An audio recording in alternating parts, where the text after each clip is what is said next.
I didn't say a word when my daughter-in-law told me to get out of my own house. I just looked at her, set down my coffee mug on the kitchen counter, the same counter I'd installed myself 31 years ago, and nodded slowly, like I was thinking about the weather.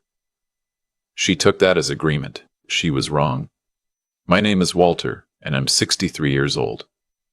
I worked construction for most of my adult life, started my own contracting company when I was 34, and somewhere along the way, quietly, without making a fuss about it, I did quite well for myself. I still wear the same kind of flannel shirts I wore when I was swinging a hammer for $12 an hour. I drive a 2019 Ford F-150 with a dent in the rear bumper from backing into a fence post 2 winters ago. I don't wear a watch. I drink Tim Hortons, not because I can't afford better, but because I actually like it. My son Marcus knew I had money.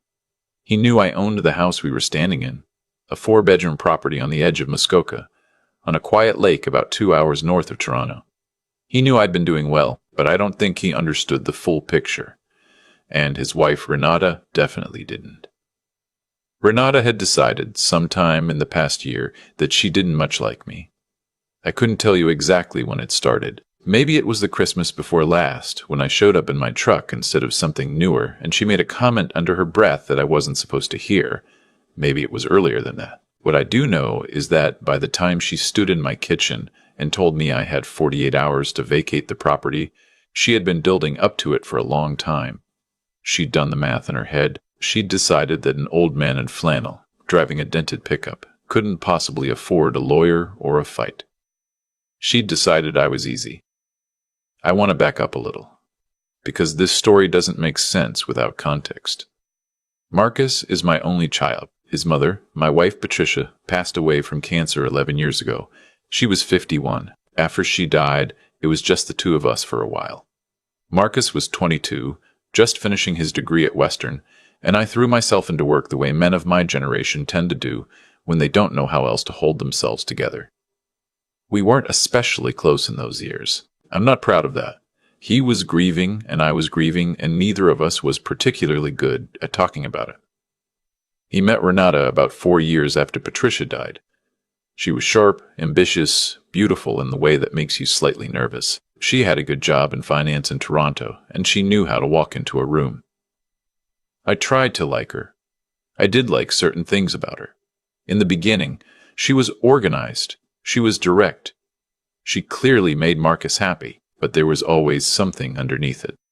A kind of calculation behind her eyes when she looked at me, like she was adding up numbers that didn't quite balance. They got married 6 years ago. I paid for the wedding, not because they asked, but because I wanted to, because Patricia would have wanted me to, because it was my son and I had the money, and it seemed like the right thing to do. The wedding was at a vineyard in Niagara-on-the-Lake. It cost me just under $90,000. I didn't mention it to anyone. I just wrote the checks. After the wedding, Marcus and Renata bought a condo in Toronto. I helped with the down payment, $200,000, transferred directly to their account. Again, I didn't make a production of it. Marcus thanked me. Renata smiled and said they'd pay me back, which I told her wasn't necessary. She seemed relieved by that.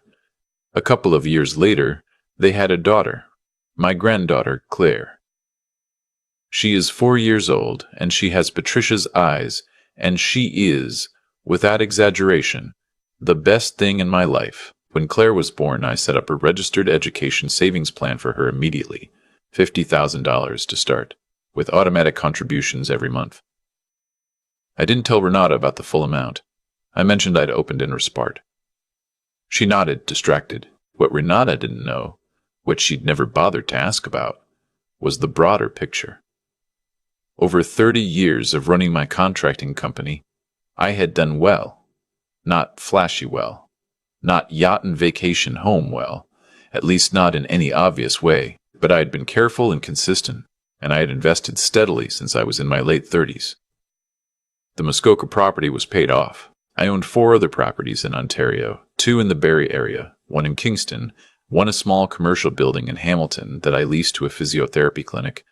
I had a portfolio of dividend stocks and ETFs that my financial advisor in Toronto managed. My net worth, as of my last statement, sat at just over $4 million.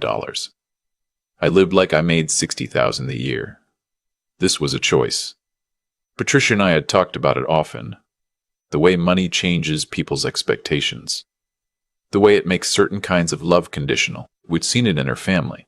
Her brother had come into some inheritance money in his 40s, and suddenly his kids treated every visit like a negotiation. We didn't want that. We wanted Marcus to build his own life, know the value of what he earned, not spend his 20s waiting around for something to fall into his lap. So I was quiet about it.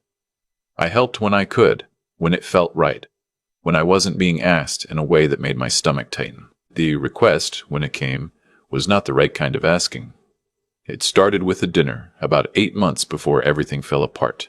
Marcus and Renata drove up to Muskoka for the long weekend in August, Claire in the back seat. And we had a nice enough time the first evening. I grilled trout. We sat on the dock until the mosquitoes got bad. Claire fell asleep on my shoulder, which I counted as a perfect evening. But on the Saturday morning, over coffee, Renata brought up what she called a business proposition. She wanted to use the Muskoka property as a short-term rental. Airbnb, she said. The market up here was strong. She'd done research. They could net $12,000 to $15,000 a month in peak season, split it with me however I wanted. She already had a property management company in mind. I told her I'd think about it. She said she'd already spoken to the management company. I let that sit for a moment. Then I said again that I'd think about it. She smiled and changed the subject, and I noticed that she'd taken that as a yes. Over the next few months, small things started happening. She emailed me links to interior designers who specialized in cottage rentals.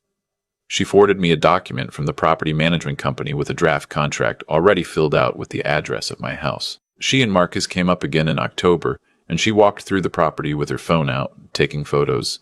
And when I asked what she was doing, she said she was just getting a sense of the space. I said, as clearly as I could, that I hadn't agreed to anything. She laughed and said she knew. She was just exploring. I want to be honest about something. I should have said it louder. I should have said, Renata, stop. This is my home. We are not doing this. I think part of me kept expecting Marcus to step in, to notice what was happening and say something to her, redirect things. He didn't. He went along with her the way he'd been going along with her for years. And I told myself it wasn't worth making a scene over. Not yet. I told myself I'd deal with it when it became a real problem. It became a real problem in March. They came up for the week. March break. Claire was off from daycare. They said they wanted family time. I was glad. I'd been alone up here since December, and I was looking forward to the noise of them. But on the second day, Renata sat me down at the kitchen table and slid a piece of paper across to me. It was an agreement. She'd had a friend draft it. Not a lawyer, apparently. A friend who worked in real estate administration and knew enough to put something together. The agreement stated that I would transfer management rights of the property to her and Marcus for an initial period of 3 years, during which they would handle all rental income and expenses, paying me a flat monthly amount of $2,000. The property would be listed under their names for the purposes of the rental. $2,000 a month for a house that would rent for $14,000 a month in July. I read it twice. I set it down. I said, I'm not signing this. She said she understood I was hesitant, but that I had to think about the long term. The property was a significant asset. Without proper management, I was leaving money on the table. They were doing me a favor by offering to take this on. I said, Renata, this is my house. I live here. She said there was a suite at a retirement community in Barrie that she thought I should look at. Very nice. Active lifestyle. Pool. I was 63 years old. Marcus was sitting at the other end of the table. He didn't look at me. That night, I lay awake until about 4 a.m. and thought about Patricia. I thought about what she would say. I thought about the version of this story where I signed the paper to keep the peace, where I moved to a suite in Barrie, where I spend the rest of my life making things comfortable for people who had already decided what I was worth. I thought about my granddaughter, Claire, asleep down the hall. I got up, made coffee, and called my lawyer in Toronto at 8 in the morning. His name is Raymond, and I've known him for 20 years. I told him what had happened. He was quiet for a moment. Then he said, "Walter, send me what she gave you." I photographed the document and emailed it. He called back within the hour. He said the agreement, as written, was essentially unenforceable, but that the intent was clear. He said I should be careful and that I should start putting things in writing.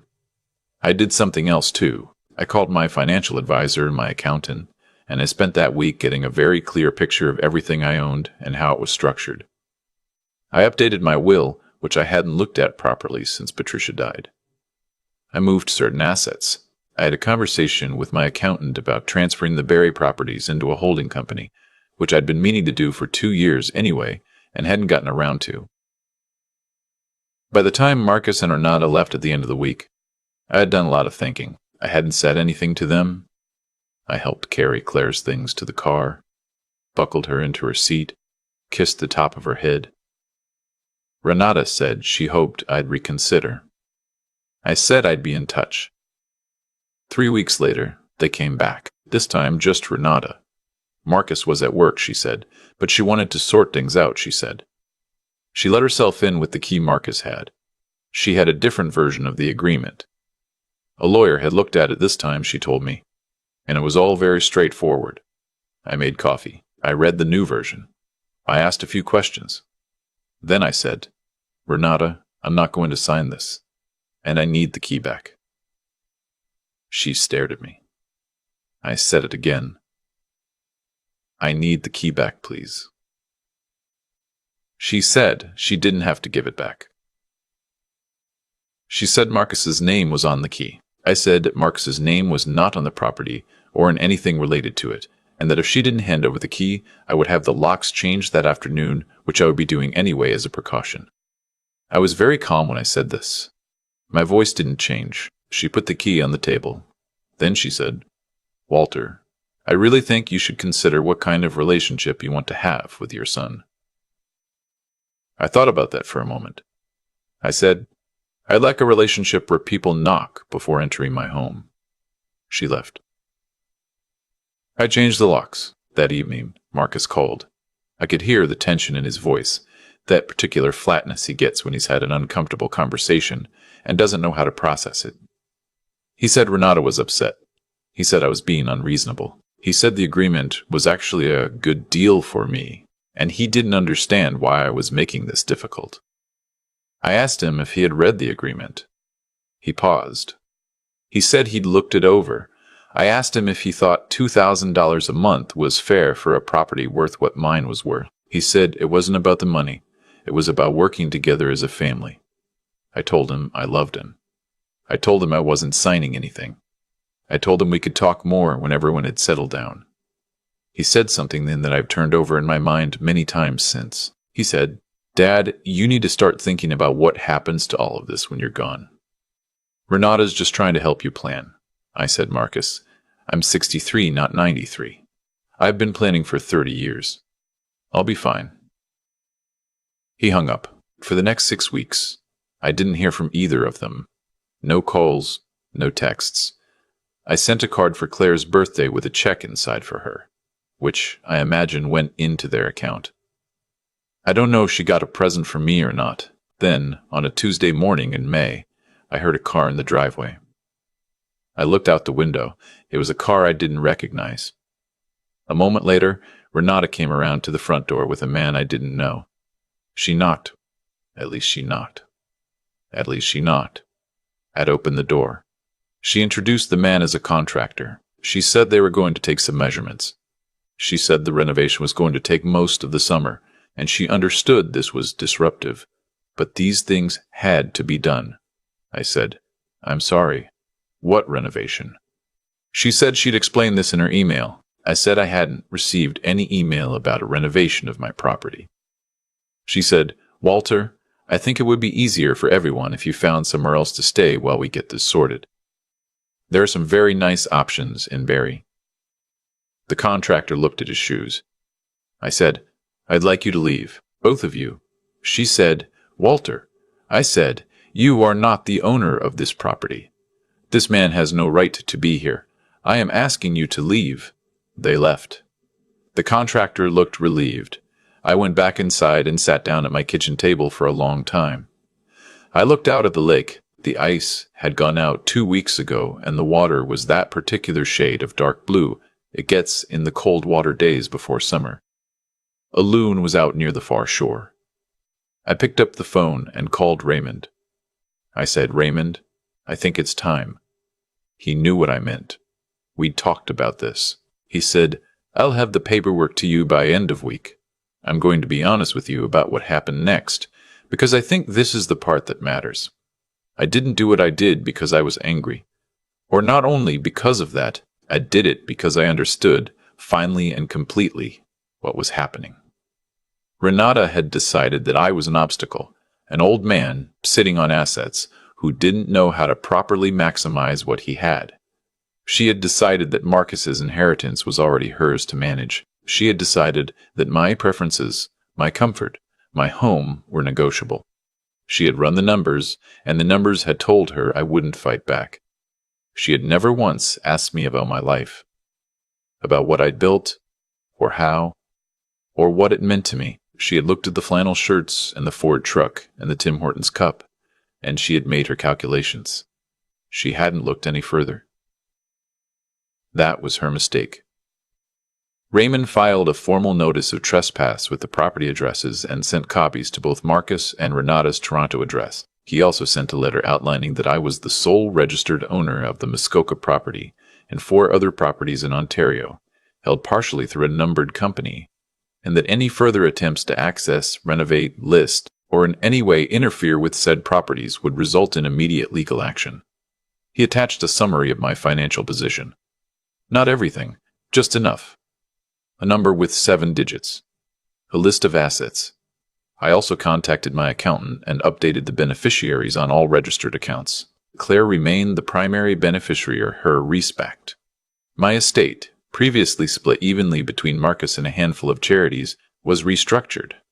Marcus remained in the will. The share allocated to the charitable foundation I'd been quietly funding for 8 years, a small organization that supports trades apprenticeships across Ontario, something Patricia and I had set up together before she got sick, was significantly increased. Marcus's direct inheritance, should I pass before making other arrangements, was reduced to the Muskoka property, nothing else.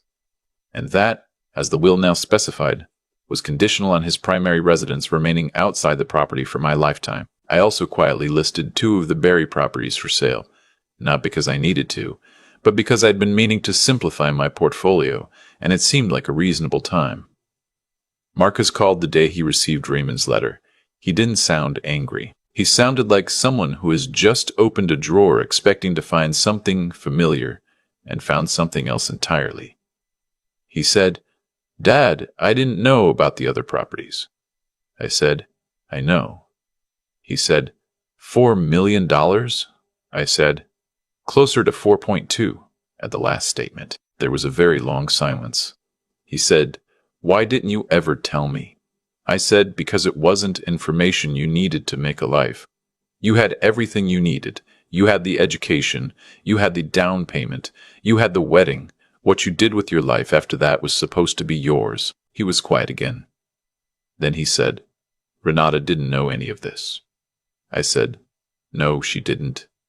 He said, "She thought." He stopped. Started again. "She had a number in her head. For what she thought you were worth." I said, "I know what number she had in her head." I heard him exhale. I want to say something here about Marcus, because I don't want to make him a villain in this story. He isn't. He's my son, and I love him, and I failed him in certain ways that I've thought about hard over the years. After Patricia died, I retreated. I gave him money when I should have given him time. I paid for things when I should have sat with him. I built a wall around myself that looked like financial generosity from the outside, and I told myself that was enough. It wasn't. He grew up knowing his father had a wall up, and he married a woman who was good at getting through walls. And I've thought about this a lot. I think he let her negotiate things he should have handled himself, because he'd been watching me avoid difficult conversations for most of his adult life. I don't excuse what happened, but I understand some of it. He came up to Muskoka alone 3 weeks later. Renata didn't come. He drove up on a Saturday, arrived at lunchtime, and I made sandwiches and we sat on the dock and we talked for almost 5 hours. It was the longest real conversation we'd had since Patricia's funeral. He told me what things had looked like from his side. I told him what things had looked like from mine. He cried at one point, which I wasn't expecting, and I wasn't sure what to do, so I just put my hand on his shoulder the way my own father used to do, and we sat there until it passed. He apologized. I accepted it. Then I told him something I should have said years ago. I said, Marcus, I should have let you see more of the picture earlier. Not the numbers. The numbers don't matter. But the thinking behind it. Why I live the way I live. What your mother and I believed about money and what it does to people. I should have given you that instead of just the checks. He said, I think I would have liked that. I said, me too. Things with Renata took longer. She didn't come up to Muskoka for another 2 months. When she did, she came with Marcus and Claire, and she was quieter than I'd ever seen her. Claire ran ahead of them up the dock and jumped into my arms, which is the best feeling there is, and over her head, I watched Renata approach. She looked like someone who had been doing a lot of uncomfortable thinking. She sat down across from me at the kitchen table, the same kitchen table where she'd slid that paper across to me, and she said, Walter, I'm sorry. She was specific about it. She didn't say sorry if you were offended. She said what she was sorry for, each thing, without dressing it up. I respected her for that. I said, Renata, I don't need you to manage my assets. I need you to let me be Claire's grandfather. She said, that's fair. I said, and I need Marcus to tell you things instead of letting you find out from lawyers. She almost smiled at that. She said, that's also fair. We're not where we were before all of this. I don't know if we'll get there, but we're somewhere, and somewhere is a beginning. Claire is out on the dock right now as I write this. It's July, and the lake is that color it gets in summer, almost green near the shallows, dark and deep further out. She's trying to catch a frog. She's been trying for 40 minutes, and she's soaking wet and completely determined, and she looks so much like her grandmother it sometimes stops the breath in my chest. I'm not going to a retirement community in Barrie. I'm going to sit on this dock and drink my Tim Hortons and watch my granddaughter chase frogs until the sun goes down. And when people look at my flannel shirt and my dented truck and decide they already know what I'm worth, well, I've stopped being bothered by that. Let them calculate.